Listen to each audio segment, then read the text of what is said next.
Can you guys hear me okay back there?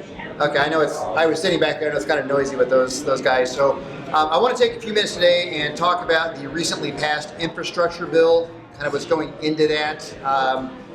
Share some truths, also share some myth-truths about what's going on. Obviously the big thing everybody's talking about is this $1.2 trillion bill. Yes, it is, but no, it's not. If you take a look at the ins and outs of it, is without it's $550 billion more than what we normally would have had. So it's not really an extra 1.2 trillion, it's an extra $0.5 trillion. And what's $0.5 trillion amongst friends?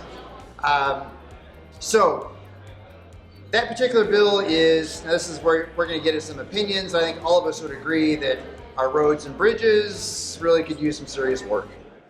So this is one that, as a taxpayer, I have no problem with that money getting spent on that stuff so that we can increase our roads and bridges.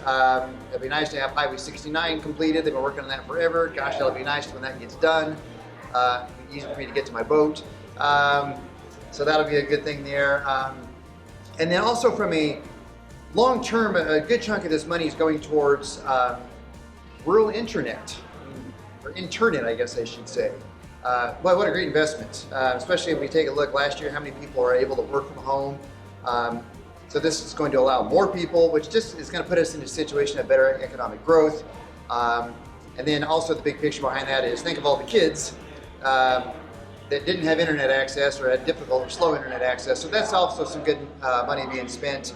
Another nice thing, also going to present some challenges though, is some significant investment in EV charging stations. Like, I think that number is $15 billion, because that's one of the hang-ups with electric cars. Hey, I can't drive across the country, or I can, but I really got to plan my path out. So there's a significant, like $15 billion that's going to be invested to get charging stations set up across the nation. So that'll help out a ton.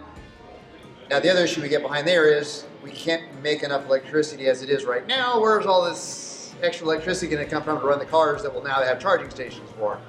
That's a debate for another day. Nuclear power is the solution to that, but tree huggers are never going to let that happen. So there's another good thing on there. Sorry, I'm squinting here. I got 32-inch monitors in my office, and I'm staring at a 15-inch laptop here. Something else I wanted to mention on here that is, in my opinion, is some money being well spent. I know Indiana as a whole, I think Indiana's getting something like, we're actually not getting too much because it's a population-based formula that they use. The brunt of the money is actually going to Florida and California. Surprise, that's because that's where the population centers are. But Indiana's still getting something like $6 billion or something like that. That money will be well spent on our roads and so forth. New York is getting an outsized portion because a good chunk of this money is going to be spent on railway development. Now, personally, I think that only works in the Northeast. Because if you take a look at Europe's got a great rail system, but Europe is condensed, kind of like the Northeast is. Here in Indiana, yeah, we're kind of spread out. So anyway, so New York is getting an outsized portion of that because there's spending something like $90 billion is getting spent on railway development. So anyways, it is what it is. We'll let our politicians be able to get back and forth between DC and New York a lot faster. Decent amount on airports that are getting spent. Another thing, and I don't know the details yet, but about $73 billion is being invested in the power grid. And that's on the grid, not on production. So anyways, we've had some grid issues. You see what happens out in California all the time, and even in Texas last winter. So that definitely is some money that needs to be spent. Now the thing, that's kind of the end of the infrastructure bill. Although it was very heavily politicized, it shouldn't have been, in my opinion. And more shame on the Republicans on that than the Democrats. Yes, you'll hear that come from me, Harry. It's money that needs to be spent. Yeah, shame on the Republicans for politicizing the infrastructure bill. Now, kudos to the Republicans for politicizing the upcoming bill. I do want to take a few minutes and talk about that. There currently is debate going on today in the House over the social bill. What's going to be interesting on that is the CBO. If you're not familiar with that, it's the Congressional Budget Office. They are a nonpartisan group, and they are kind of the official ruling on Congress. The president says it's going to cost this, and they say, well, this is what it's really going to cost. Let's get the gimmicks out of it, let's get the politics out of it. This is really what's going to cost. And the CBO is supposed to report by tomorrow, could even happen late today, what this social bill is going to really cost. You may recall it started out at $3.5 trillion. Right now, the most powerful man in this nation is Joe Manchin, the senator from West Virginia, because he said that's a bunch of hogwash. So it's now down to $1.75 trillion. It could come down a little further from there, just depending upon how the scoring comes out. Some of the big things in that, whether you like them or you don't like them, they're looking to expand the child tax credits. Now, you may be familiar that for the second half of this year, they took a $2,000 credit and turned it into either a $3,000 or $3,600 credit. They want to continue that out for the next couple of years. That's a big one there. Also looking at expanding the credits for daycare. So that in essence makes a lot of sense because daycare is very expensive. Runs about $1,000 a month. The downside to that is they also want to increase the wages of people in that industry to $60,000 a year. Well, a little simple math will tell you if you're going to increase wages that much, that's going to significantly increase the cost of the service. So I have heard estimates saying that it could as much as double the cost of daycare. So let's take something that costs $12,000 a year and turn it into $24,000 a year, but we're going to give you a $5,000 credit. We're going to call that a win. That's kind of in essence what's happening with that particular function right there. Let's see, then another thing, and I don't know the details on this yet, but they're looking at a further expansion of Obamacare credits. Since all of us are self-employed, that's something that could help us with our health insurance to increase the subsidies that come out on that. I apologize, I don't know the specifics because a lot of this stuff even literally changes on a daily basis as to what they want to offer. And then what gets yanked out when Joe Manchin or, what's the lady, Kristen Sinema, I think is how I pronounce her name. The two of them are saying, enough's enough. It's kind of their standpoint on that. My personal opinion is I think this particular bill is a waste of our taxpayer dollars. First off, the whole thing of Biden saying this is fully paid for is, I don't know how he stands in front of a camera and says that. I mean, my 9-year-old daughter can do the math and figure out that this thing is going to run a deficit of a couple $100 billion a year. So that's I'm not crazy about that. And then the other thing is you look at the economy as a whole. We're all experiencing issues, so we're all overworked, and it's hard to find employees to help you out. We got supply chain issues. Our labor force is 4 million less than what it was before COVID.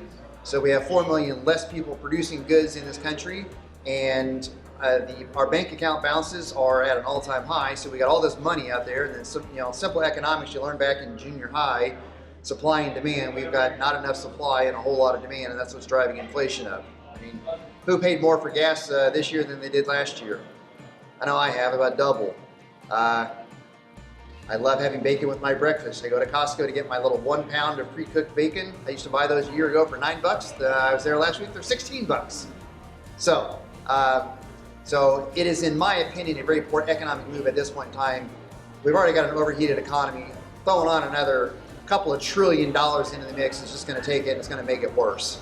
And we're actually seeing that right now because they're talking about we've got the success that wages are growing. Yeah, great, wages grew at 5%, and inflation's growing at 10%. So actually, we all took a 5% pay cut. In reality, is what's happening. So there's my personal opinions on the social bill. To quote somebody who I love to watch, Larry Kudlow, "Save America, kill the bill." On the social side, on the infrastructure side, it's something that has been needed, been done for a long time, and I'm glad that we've finally done it. I'm about at my 10 minutes. Any comments or questions? Amber. Matt, I know you were talking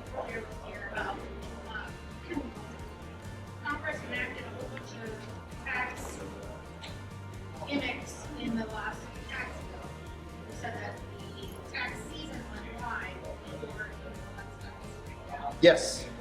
Do you see that happening again this year, or are things kind of going Um, so how do I think this next tax year is going to go? First off, are we going to have to deal with the issue of Congress changing the rules halfway through the game? I sure hope not. I know right now that Pelosi wants to bring a vote on the social package potentially tomorrow. If that happens, that means it would go to the Senate, and they would probably vote on that the first week of December. So hopefully we'll have that stuff wrapped up by the end of the year. The problem is that there's so many changes in that just to kind of put things in perspective, this Saturday, the e-file window for tax returns is getting turned off. And it happens every year, middle of November. They turn it off because they need a couple months to program the computer, even just for simple inflationary adjustments. And then whatever dumb things Congress has done the prior year, and the IRS has got to set things up for that. And then it opens back up into January is when it normally opens up. So depending upon what happens with all this, if we do get a watered down version of the social bill, there are a number of changes in the tax code. There were a number of changes in the infrastructure bill, believe it or not, that really have nothing to do with infrastructure, but a few good things in terms of changing some deadlines, giving the IRS, one good thing is giving the IRS a little more flexibility to change deadlines of different types of tax returns based on just, floods and things of that nature. So that makes a ton of sense. Let the IRS say, hey, California, Northern California had some bad wildfires. A lot of you may have had your bank records burned up. So you can have an extra 2 months. So now the IRS has a little more authority to do that on their own and not have to wait for Congress. So what's going to be interesting to see is what happens with all of this stuff. Is the IRS going to be able to make all of the changes? I am actually more nervous about this next tax season than I was this last tax season. I think this next tax season is going to be a disaster. And I'll say why. Going into this year, when the IRS was pretty much completely shut down in 2020, there were about 7 million unprocessed tax returns.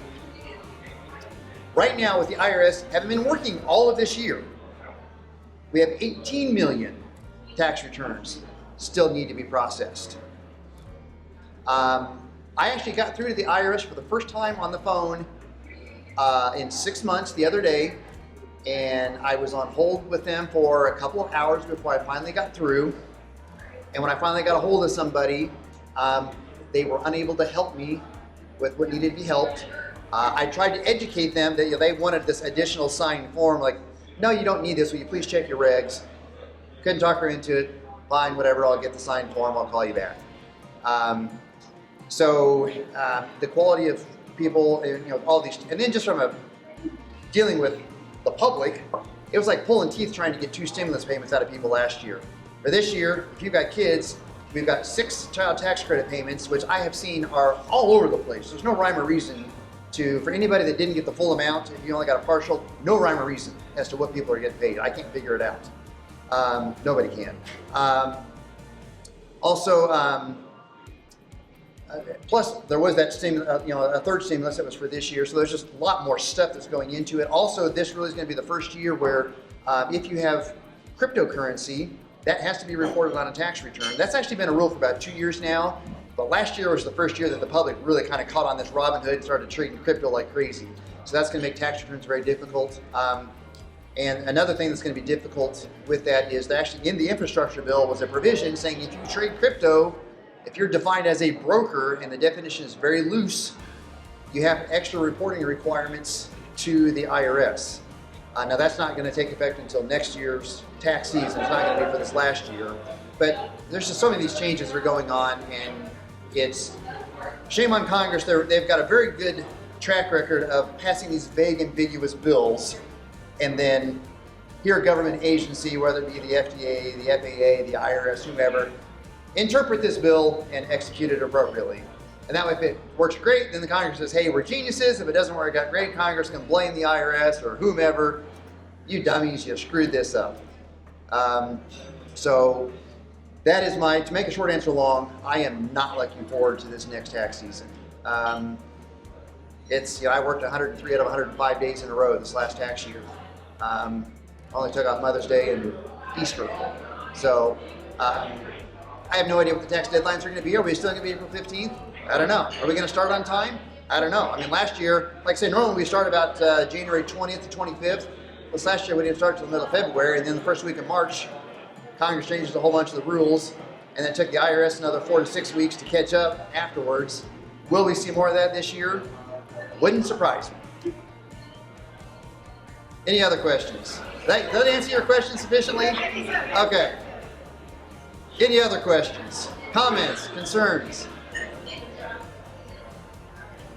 All right, thank you all very much.